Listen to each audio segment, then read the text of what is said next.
Samantha Down. I'd like to welcome you all to Grant's Cottage. Firstly, I'd like to go over some housekeeping rules. The only bathrooms that we have at the cottage are currently located at the visitor center. So if you need to go, it's down there. Secondly, I'd like to talk about our upcoming programs. Our next program is on September 1st at 1 p.m. and it's John Brown's Body. Following that, we have a program on September 8th, also at 1 p.m. It's the Mountain History of the Sanitarium. And our last program of the year is on October 12th, and it's about the Native American at Appomattox. I would like to introduce you all to our hosts today, Ms. Pat Smith and Mrs. Diana O'Brien.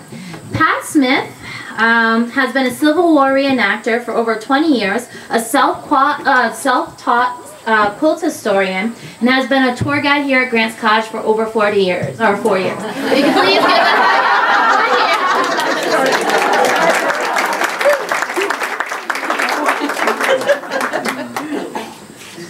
And lastly but not least, I would like to welcome Miss Diana Bryan, a local quilter and a tour guide at Grant's Cottage for 3 years, not 30.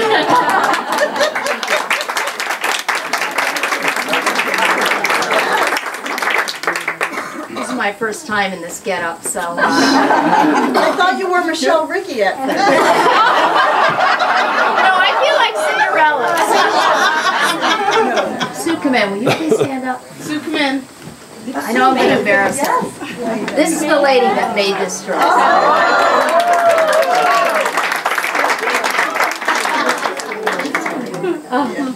Well, let me, before I start, explain a few things.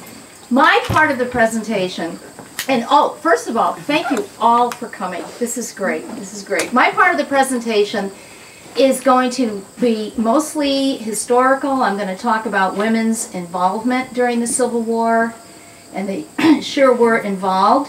And then I'm going to introduce a local person here today that I used to work with, who actually has a great-great-uncle who fought in the Civil War, and she has Civil War quilts that are dated that she brought, family quilts.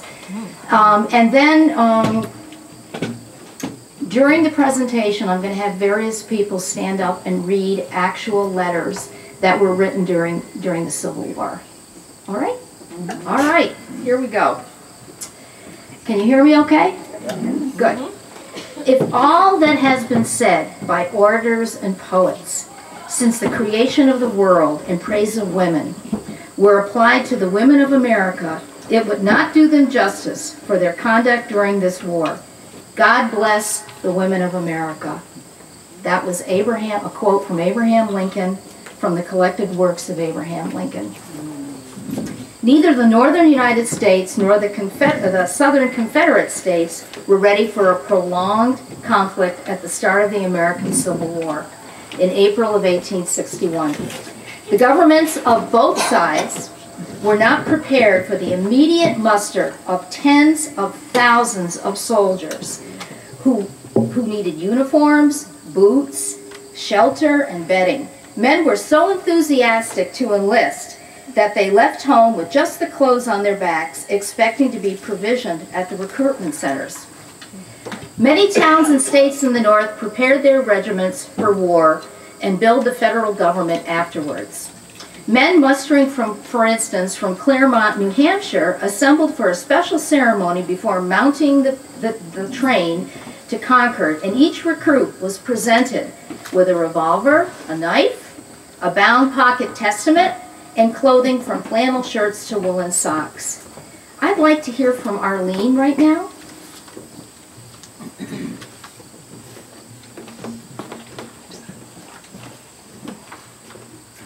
This is a letter dated April 2nd, 1862. My dear Caddy, I have been hoping to see you at church now for some time, but something has prevented me from getting to you every Sunday, so I thought I would write a few lines to ask you if you have heard from Green since he left, and if or where they are stationed. I'm so anxious to get a letter to the boys. And now, Caddy, I want you to give me some muslin pieces for my quilt. I must have something to amuse me, so I'm going to begin a quilt, and you have so many pretty dresses, so won't you please send me pieces of your and your ma's dresses? Get me all you can from your friends in town, and I'll be so much obliged and will return the favor. If possible, have them ready by Saturday. I'll send for them, and please let me know if you have heard from your husband. Goodbye. Write soon to yours in haste, Betty Marshall.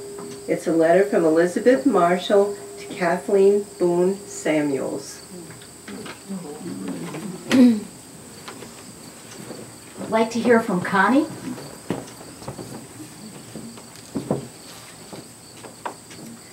July 1862. 3 days of each week are devoted to sewing for the soldiers. Often we sew steadily for days at a time. That is when we are getting up a special box to be sent by some soldier who has been on a visit home and is returning to camp. Cousin Henry Bradford will take the box we are making ready now. He is a major and certainly looks handsome in his beautiful uniform. Just a single star on his collar and chevrons on his sleeves. Diary of Susan Bradford Epps. To continue. The need was great and immediate, and help was forthcoming from households, local provisioners, and groups that formed to provide soldiers aid. This would continue during the Civil War, and by its end it was estimated that many millions of dollars were donated in cash, goods, and foodstuff. Hundreds of thousands of shirts, socks, drawers, and blankets were donated, as well as many thousands of comforters and quilts. Now, in the beginning of the war, when all this was going on, people were kind of like haphazardly sending this stuff. And what happened was the local people, the country realized they needed to put together what they called sanitary commissions. And these commissions were places where if you had something to donate, you would donate there. And then they would get the items to the soldiers, to the troops, and so on and so forth. Because many times things were lost, food was, when they'd open up the foodstuffs, it was rotted, so they had to get organized. So in the beginning it wasn't too organized.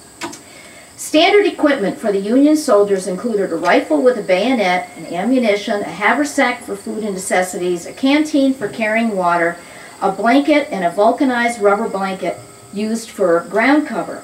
Winter conditions required heavy woolen topcoats and mittens, if he could get them, that is. Because the government often couldn't provide for the soldiers' needs, clothing and supplies were requested from home. I'd like to hear from Steve now. Harper's Ferry, June 10th, 1861. My dear sister, I received your kind present, the hat. It was the admiration of all the boys who declared the sewing excellent. Many questions were asked about it, and particularly who the seamstress was. Ah, Caddy, you have no idea how that dear little present touched my heart. It seemed to breathe such a spirit of love for me and consideration for my bodily comfort. You will find my sleeve buttons enclosed. They are of no use to me here and will be safer with you. You will please keep both badge and sleeve buttons as your own, should I never have use for them again. Yours sincerely, Greenberry Samuels, to Kathleen Boone Samuels. At the outset of the war, women in both the North and the South responded immediately by sending food, clothing, and bedding to their family members, neighbors, and townsmen in the military. Families packed up and shipped what was at hand. Shipping depots, military headquarters, and regiments were swamped with donations. And this is what I was telling you earlier, that they were overwhelmed. If the Civil War was a turning point in American history, then it can also be said that it was a turning point in women's history as well. When the first shots of the war were fired in the spring of 1861 and President Lincoln called for volunteers, both men and women responded with action. Men by enlisting in droves and women by establishing these aid societies. Local aid societies sprang up in towns and cities across the nation. Groups like the U.S. Christian Commission, the U.S. Sanitary Commission, and other soldiers' aid societies distributed thousands of blankets and quilts, as well as food, clothing, and medical supplies to the troops. Countless numbers of women organized their church groups, and sewing circles. First time I've worn the hat. Circles, to do what they could do to support the enlisted men. In the early days of the war, the sewing circles were informal. As the need for quilts and bedding grew, they became more organized. It is estimated that over 250,000 quilts were eventually sewn by these local sewing circles and donated to the U.S. Sanitary Commission during the time when they were so desperately needed. Could I hear from Lady, please?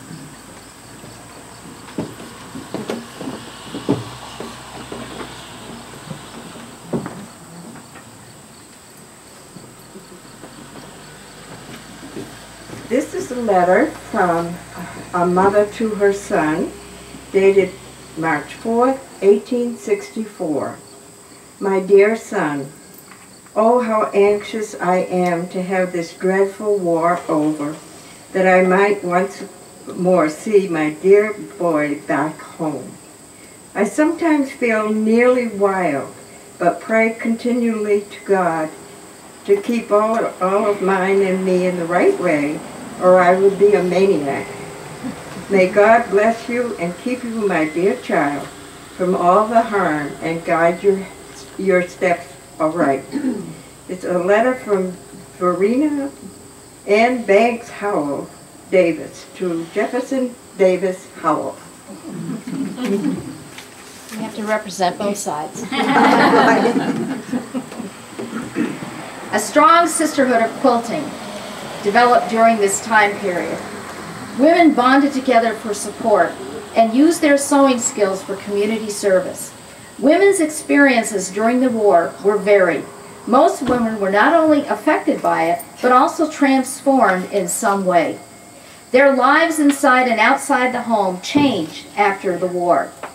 It is likely that community service activities like the sewing circles and subsequent fundraisers were especially useful in helping women gain skills that advanced their organizational and leadership abilities, leading to political involvement. And I've also read somewhere that it was the genesis of the suffrage movement. Further work in paid positions, they got jobs and innumerable opportunities later in the century. Women's active role in the Civil War were not as passive as many history books would have us believe by their exclusion.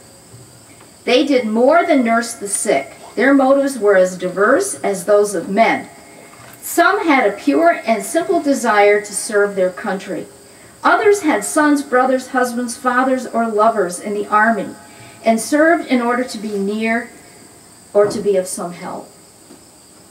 Without their extraordinary efforts on the home front, the outcome of the war may have been very different. I have a friend that was telling me that a lot of what you hear about women in the Civil War has been very marginalized. For instance, they were considered camp followers, which is a nice word for saying, you know, prostitutes. And it really is kind of unfair. So I'm here to push for the that did cause. not happen in the Civil War because they moved too fast. They moved too fast. All right. All right. I'd like to hear from Jonathan now.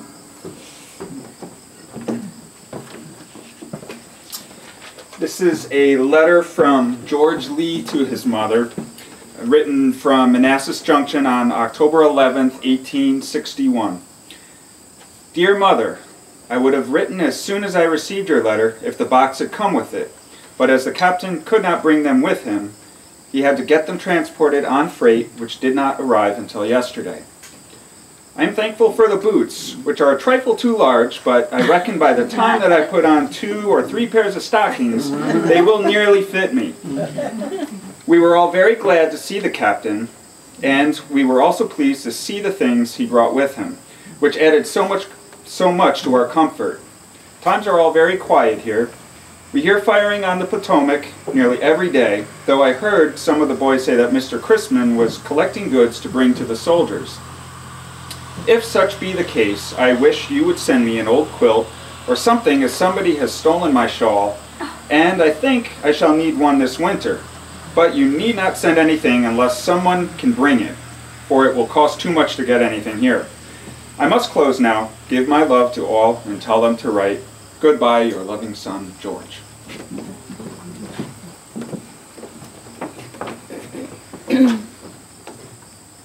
In my research, in making this presentation, I've come to the conclusion, and Pat helped me out a little bit with this yesterday, that Civil War quilts, there were 3 kinds of Civil War quilts.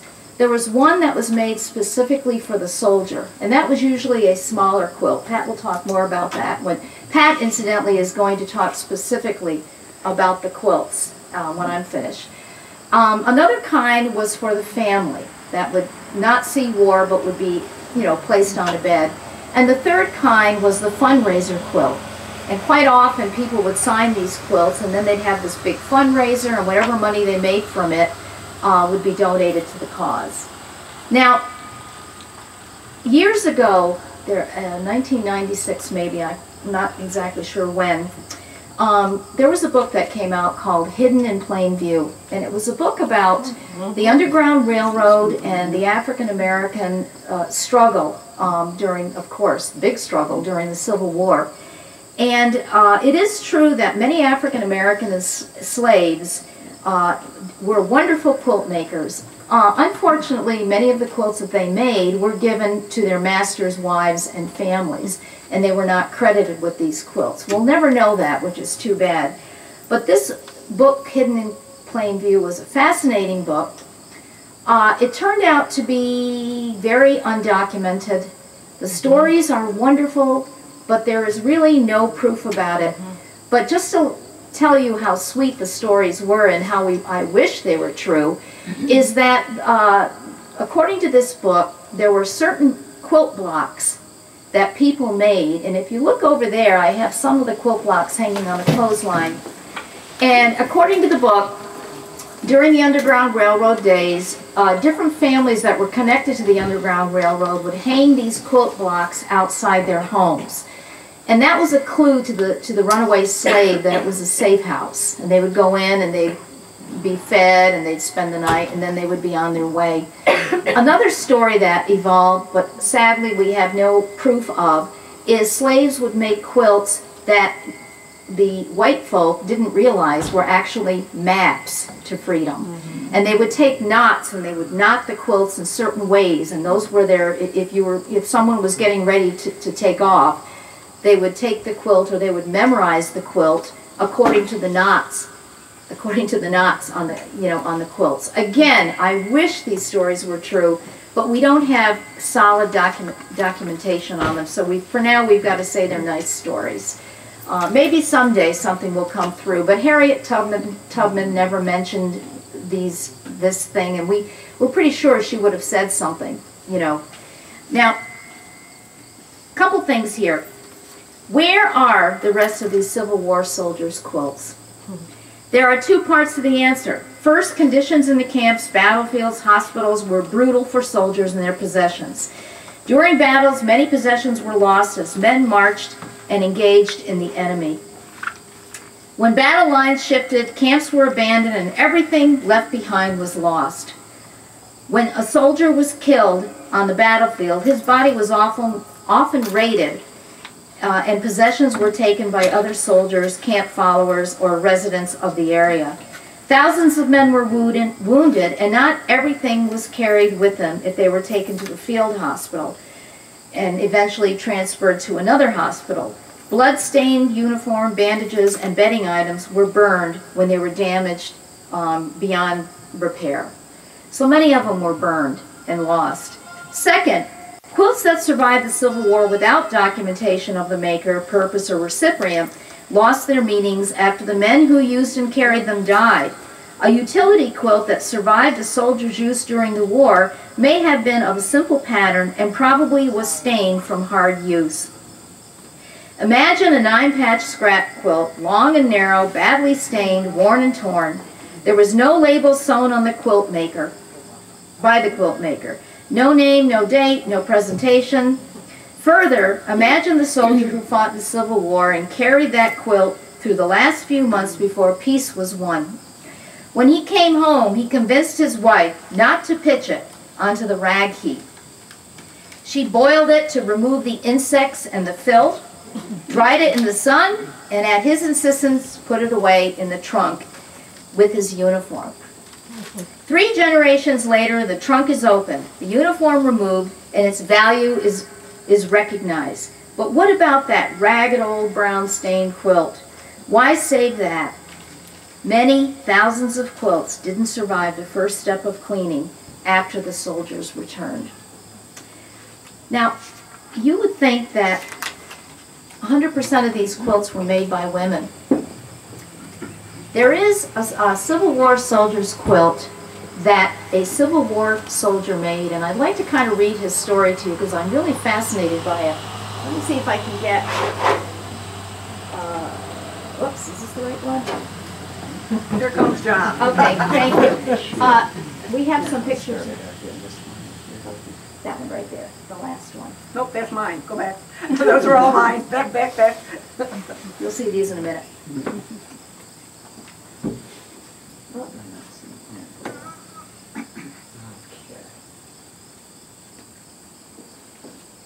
Well, we'll get it. There they all It's come. that one. Yep, there we go.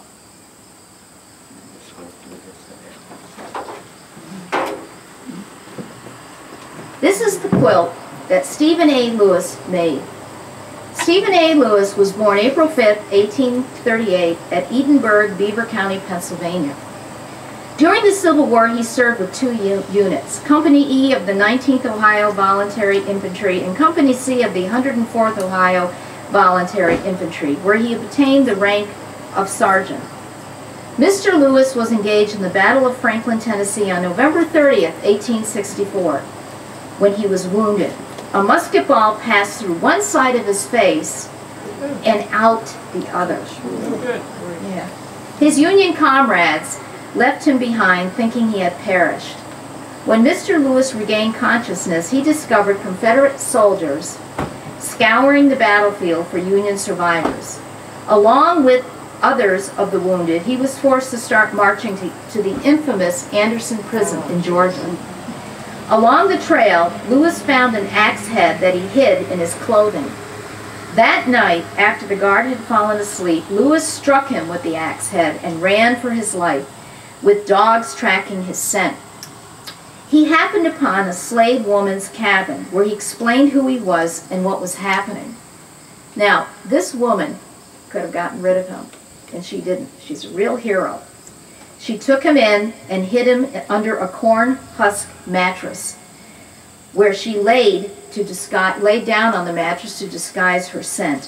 When Confederate soldiers came to her door, he was not found.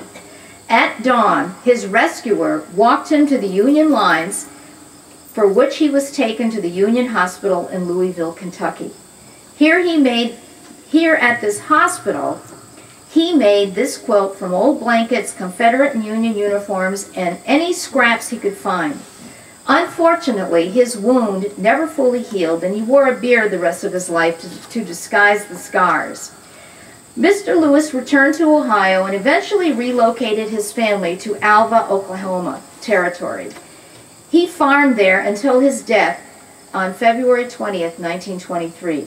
In gratitude to the slave woman who saved his life, Lewis offered a safe haven to any African American who needed his help during the turbulent racial conflicts of the early 1920s. The quilt made by Stephen Lewis was passed down in his family and came to the possession of Denzel D. Garrison, a former Oklahoma State Senator. and Oklahoma Historical Society Board President. It measured 84 by 86 inches and is pieced in squares and rectangles of blue, green, black, gray, and tan wool. It is tied with red wool yarn. The red cotton backing in the back, if we were to see the backing, but we can see the edging, is the binding on the quilt. According to the donor, Mr. Lewis considered this quilt one of his most prized possessions. Well, I'm almost done. So we're going to have Pat get up. But before I do that, I would like to introduce you a gal from Greenwich, New York, that I used to work with. Marge, can you come up here? Marge Rodriguez.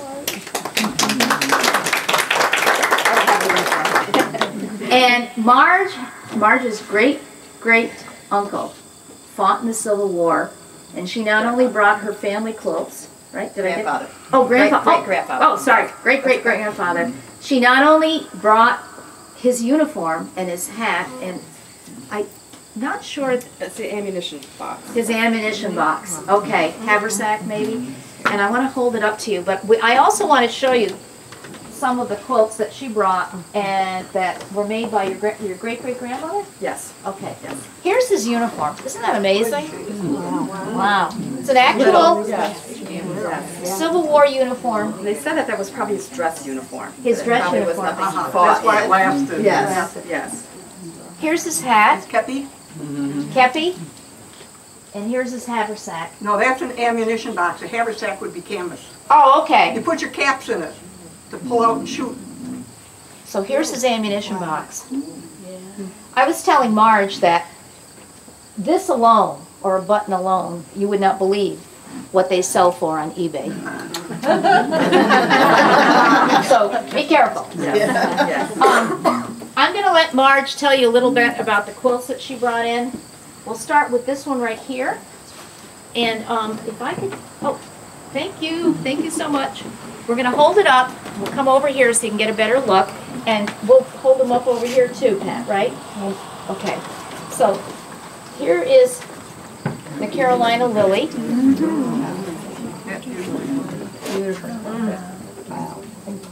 That quilt, most of my quilts are dated and have names on them. So, and that's really the only information I know about them. Unfortunately, I have possession of most of these things because I live and grew up in the house that Dwayne Hall, whose uniform that is, bought when he returned from the Civil War. So they just these things just kind of came with the house, and I've taken them for granted all these years. But Diana has renewed my interest. But unfortunately, the people that I could really answer my questions are no longer living. So I wish I had been more interested earlier. But that one is dated 1850. It has my great-great-grandmother's name on it, Mabel Wright, and next to her name is Alice Wright, who was her daughter, who died at the age of 6 in 1853. So that one's kind of special because she probably was just a child. She must have been like 3 when it was made for her. I'm assuming that her mother, all these quilts have Mabel Wright's and all her children's names on them. So I'm assuming that Mabel Wright made them for her children. And this one she made for Alice, but Alice passed away at the age of 6.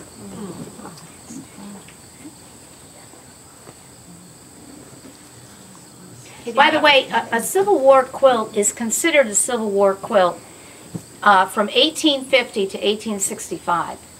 So they started considering them Civil War quilts. Don't ask me why, 9 years or 10 years or 11 years before the war started, but because the embellishment began with the was that it? The dispute over the Missouri line. Right, that's probably it. I should have asked Pat that, but anyway. All right, here's another one, another beauty.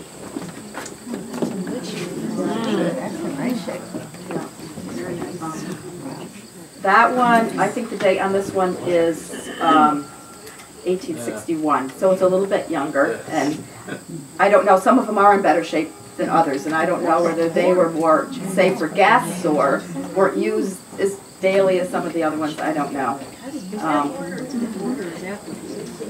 Yes, it is. It's an applique. I'm sorry, machine pieced or? Oh, I think they're all done by hand. They're all done by hand. Yeah. Yes, We'll have by more time hand. to look. I'm a hand quilter, I know what to look for. After we're done, if you want to look at them more, they'll be around. Well, we should have folded them the other way then. Okay. And Diane told me just recently not to ever put a quilt on wood or near wood. And did you see the brown streaks through that? And I think that's because I had it on a quilt, a wooden quilt.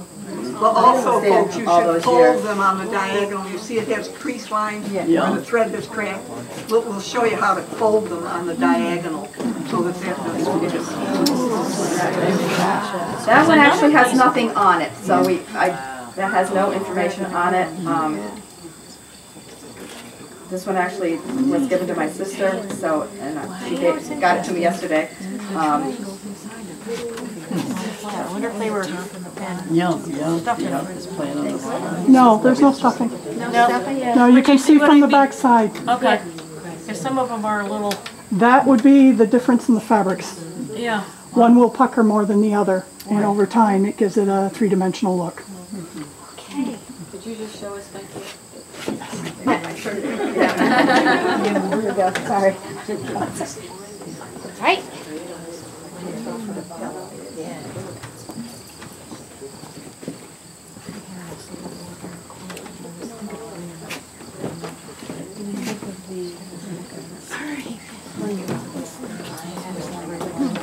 Last one.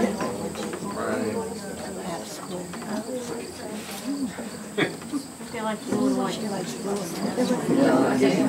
Yeah, this was very also popular. Yeah.